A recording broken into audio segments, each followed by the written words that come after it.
our daily routines are interrupted as those lazy teenagers lay stinking in their beds all day. All sense of nutrition out the window. They're living off chips, sausage rolls and pasties and fast food.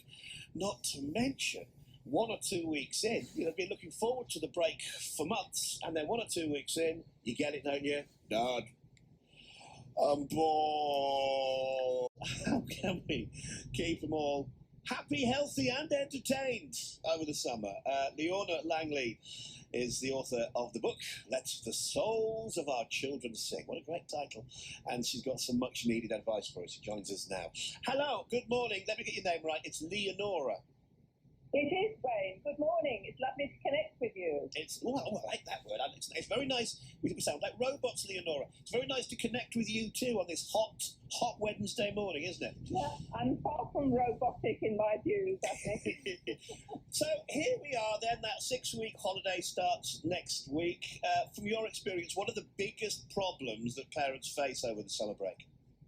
Well, I think in the summer, Wayne, quite a few parents and carers will be experiencing panic flashbacks to lockdown and the prospect of bored children, especially if they have to work and have to juggle running a house and keeping the kids entertained too. I think that's the biggest problem for parents. Yeah, kids do get bored very easily, don't they? They do. I suppose every family will have a different perspective on school. Some will be jetting off for a couple of weeks. Maybe some will have a staycation, but of course there'll be some who simply won't be able to afford a holiday at all. I suppose whatever plans parents and carers might have, I think they need to be aware that their children are better with some kind of structure and sticking to a predictable routine. Because I think most kids now are suffering from anxiety and stress, long-term anxiety and stress. So sort of breaking the 6 weeks down into manageable bite-sized chunks can be really helpful. I remember when my son was young, I used to have like a wall planner to highlight some of the fun activities so that they can feel that they've got something to look forward to. Yeah, some kind of routine in their lives. Yeah, definitely. Because it can be very difficult to adapt from the pressure pot of school life, the expectation of it all, the sort of exam factory that I call it, to suddenly, going at a more normal pace that is more appropriate. They naturally go at a slower pace, children. So encouraging them to be a human being rather than a human doing.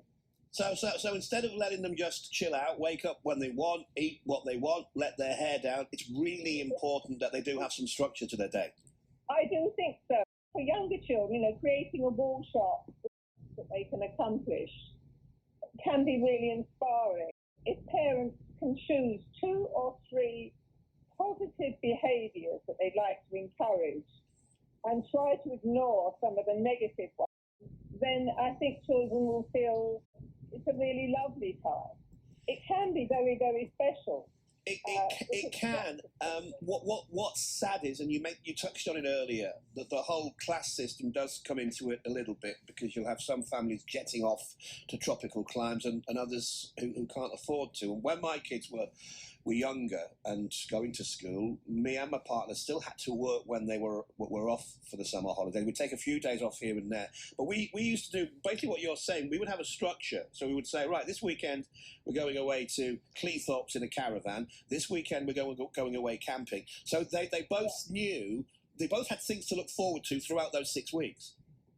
Some parents, again, can afford to send their kids to sports school, a swimming course, or enroll them in arts production, which is all very lovely.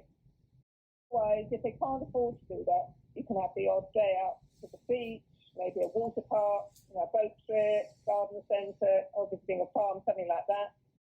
That can also be very useful because it helps to burn off their energy, and it's pretty safe.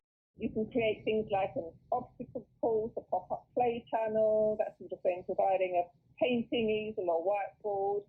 I used to put a sheet over the line, so my son made a tent. Right. And he loved that. And he used to have a sand pit. And he used to set up like an impromptu shop or cafe.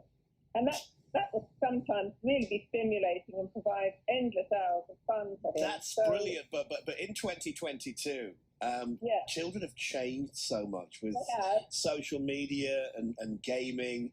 Do you think our children would still like that kind of role play? I do. If they are guided at the beginning, I do think, some of these old-fashioned protocols are better than the new stuff. I think for older children, they might want to sort of learn how to cook something, develop their cooking skills, keep a journal of their holiday, and, develop photography skills to illustrate it.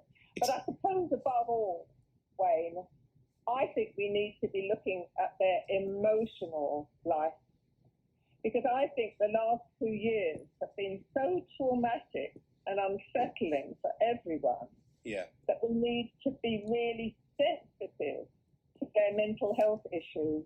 And that's really important. And is that what your book's about then, Leonora? Let the souls of our children sing. Tell us a little bit about the book.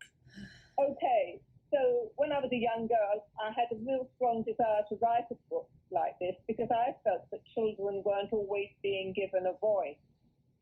So when I was a student teacher in my 20s, in my first teaching practice, when I was facing a class of 6 to 7-year-olds, I was really aware of children's vulnerability. They were basically at the mercy of their parents and teachers. So it took me years, actually, to write the book. I was a teacher for 30 years, qualified as a counsellor, and, of course, had my own parenting experience. So I wanted to be prepared, if you like, to write such it's a brave book in a sense. I feel the first half's about parents as educators, and the second half is about education as it is, and then as I think it might be. I think there's too much emphasis on cognition and logic, and not enough on nurturing children's emotional well-being and also being aware of their soul development. Absolutely. Where can people get this book from? Okay, so it's available in paperback from most good bookshops and e-books from my publishers, Austin Macaulay and Amazon, at a very reasonable price, as I wanted to make it available to everyone. And all my radio interviews on a wide range of subjects covered in the book are available to listen in on Facebook and YouTube. Lovely. Listen, we wish all the parents and families well over the summer. This book sounds like a good read. It's available now on Amazon. Let the Souls of Our Children Sing by Leonora Langley. Leonora, enjoy your summer and stay cool. Thanks for coming on. I will. Lovely to talk to you, Wayne. You too. Look after yourself. Thank you.